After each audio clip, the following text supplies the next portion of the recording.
So this week, my blog is out a little bit late because I just needed to take a breath after some devastating probably that I just received.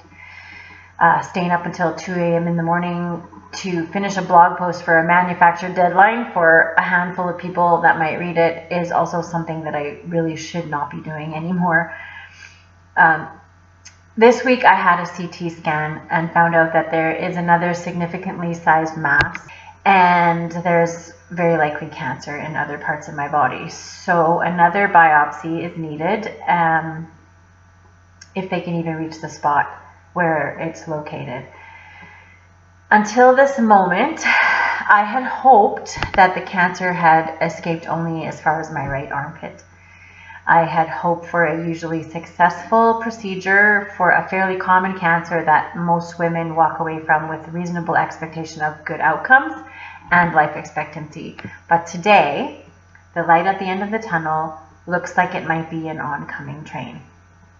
I never want to seem ungrateful for all the well wishes and the you got thises and so had this and it was pretty straightforward and everything's going to be fine. While I don't want to be a Debbie Downer and everyone says you have to stay positive, I knew in my heart that this was going to be harder and more complicated than everyone thought. And now I know why. What I don't know, again, is just what this all means and what the treatment is going to be. We may be back to chemo before surgery. Even after all the emotion and all the man I hate being right, I know that even though it seems to be much worse, and I think I have heard the word inoperable, although that still needs to be confirmed, I am still good with whatever happens. Because I know that there are reasons that this is happening for me right now. Some I won't ever know or understand, and some I am seeing right now. As I was trying to write this, I was weeping in a moment just to myself that I invited him into. My Heavenly Father was waiting for me. I had to set the laptop aside. I just did not want to write. And I just cried out, Heavenly Father, please help me. And I hear, you know that I will. Show me what can come from this. Give me some courage to walk this path. Healing or not, what is my part in this? Please tell me if this even matters. And I hear, pick up the computer and write this conversation down. You are not the only one that has been or will be here. Life is more than this, and you are more than just this moment. I am ready to accept wherever this is going to lead me, and maybe you too. I am and always have felt called to be a voice. Is that where songwriting or any kind of art comes from? If I'm honest, as hard as it is to put myself out there, I have known from the start that this was what was needed.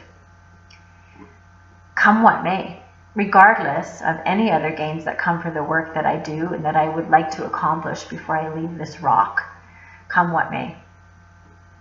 So I'm doing everything that I can with diet, treatment, positivity, and trying to remove stress. I'm learning what I can, and I plan to squeeze every bit of good from this that is possible. There's so much information out there. Even just that can feel like a runaway train. But add all the emotions and the impacts and accountabilities outside of yourself, you get the picture. I have been here before. There's a moment before an impact where everything is so clear. Mere moments captured in a vista, a detailed short film, and narrated even. I'm in that moment. I'm contemplating, how did I get on this track in a tunnel in the first place? Is there room to avoid collision? Is there time? Is there hope of survival? Is this even happening? Or is this even what it looks like or feels like? And then the whistle jars you out of it. The urgent call. I am coming and you cannot stop me. Whatever has brought you to this moment, you are here and so am I. And another calmer, stronger voice whispers above the din, and so am I.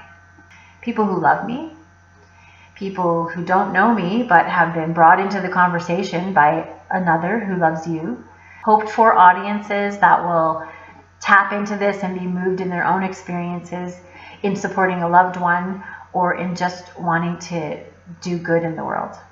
I am inviting you in. I'm inviting you in.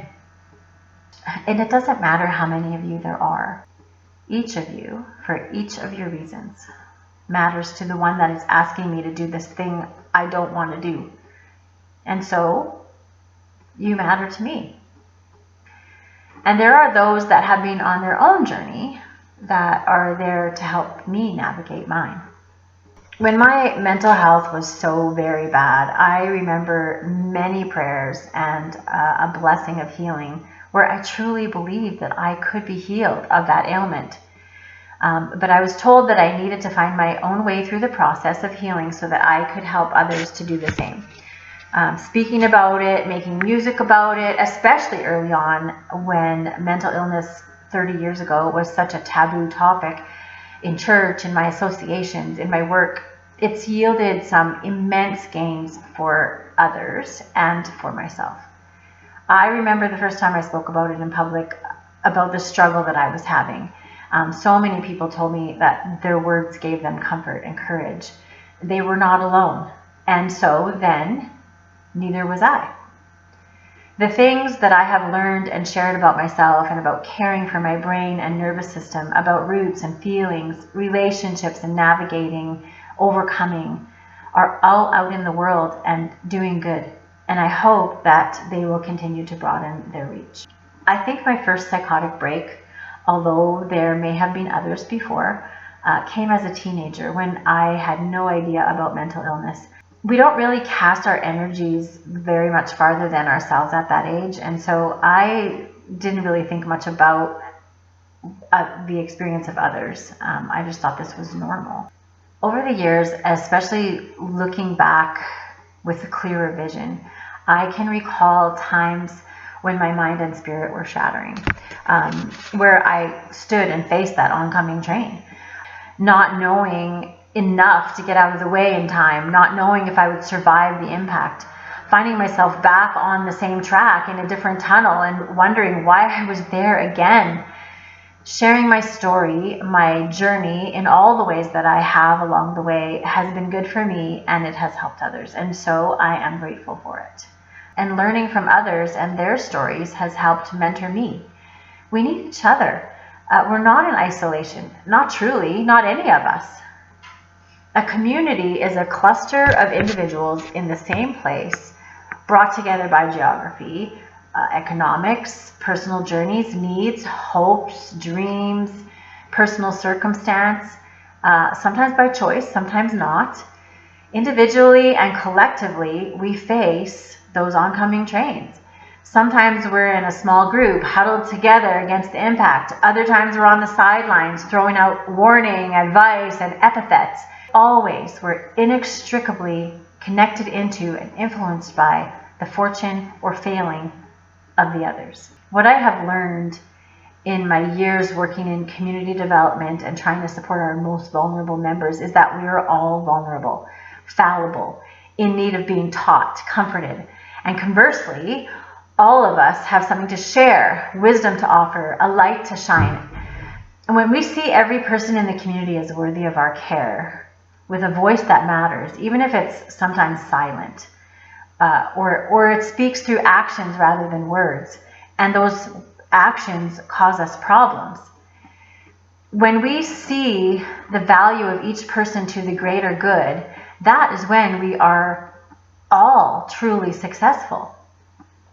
When we're needing help, we need people who can help us. When we are ready to help, we need people to help. And we need to help. It is good for our humanity. It's good for our well-being. We need to be willing to walk beside each other sometimes, to do some pushing and pulling sometimes, and to be ourselves prodded along sometimes, to listen and to be heard, to know that we're not alone and that our efforts are for something bigger than ourselves. The antithesis, which is just a strong and emotionally laden word for an opposing force. the antithesis to addiction, or in my mind, any other dysfunction like hatred, apathy, selfishness, crisis, the insanity of doing the same things and expecting different results. Trauma is connection. Trauma is in all of our roots, not just in the roots of those who seem to be struggling the most. Let me say that again. Trauma is in all of our roots, either experienced, inherited, or shared. And the panacea, the cure, the solution for trauma is community. A community that cares about everyone. I am weeping out the regrets, the fears, the built up stress, the vestiges of doubt, the need to know the way ahead. And I'm praying, help me take off the bindings from my eyes so I can see, as thou hast done before, what I am able to bear. Keep me in thy comforting and enfolding embrace while I face the things I cannot bear to see just yet. Help me keep a balance, to know what to let go of and what to move toward. There's a song that has been forming for years as I have gone through such times as this, that hopefully will be written fully soon. Who's getting the best of me? I give myself away so easily. Help me see as clearly as I can see, so the ones who need me most are getting the best of me. That's my prayer for all of us as we brace ourselves for the impacts ahead. Those lights at the end of the tunnel where what is and what could be, should be, collide. Where what comes after is so much better than what we could possibly imagine and cannot see from this side of it. I know. I have been here before.